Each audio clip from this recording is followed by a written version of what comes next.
America மற்ற நாடுகளின் மீது போர் தொடுப்பதற்கும் அந்த நாட்டு பணத்தின் மதிப்பு உயர்வதற்கும் பின்னால் ஒரு தந்திரமான பொருளாதார அரசியல் ஒளிந்துள்ளது. இதனை எண்ணெய் பணம், அதாவது பெட்ரோ டாலர் அரசியல் என்று அழைக்கலாம். உலக நாடுகள் அனைத்தும் கச்சா எண்ணெயை வாங்க வேண்டுமென்றால் அமெரிக்காவின் பணத்தை மட்டுமே பயன்படுத்த வேண்டும் என்ற ஒரு எழுதப்படாத விதியை அந்த நாடு பல ஆண்டுகளாக நிலைநிறுத்தி வருகிறது. இதனால் எந்த நாடு எண்ணெய் விற்க முற்பட்டாலும் அந்த வர்த்தகம் அமெரிக்க பணத்திலேயே நடக்கும்போது சர்வதேச சந்தையில் அதற்கான தேவை எப்போதும் குறையாமல் உச்சத்திலேயே இருக்கிறது.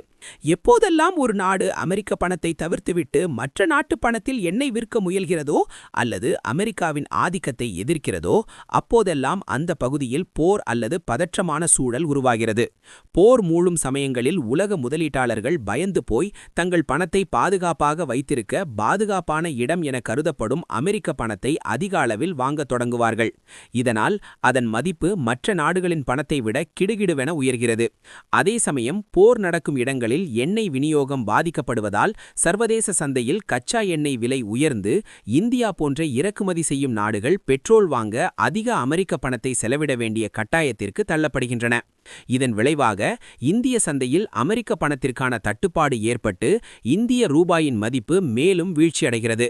சுருக்கமாக சொன்னால், உலக பதற்றத்தை அமெரிக்கா தனக்கு சாதகமாக பயன்படுத்தி தன் பணத்தின் உலகளாவிய ஆதிக்கத்தை தக்க வைத்துக் கொள்கிறது. இந்த தந்திரமான அரசியலிலிருந்து தப்பிக்கவும் நமது இந்திய ரூபாயை காப்பாற்றவும் தான் நீங்கள் இப்போது யோசிக்கும் இந்த விவசாய கழிவு எரிசக்தி, பயோமாஸ் எனர்ஜி போன்ற உள்நாட்டு திட்டங்கள் மிக முக்கியம்.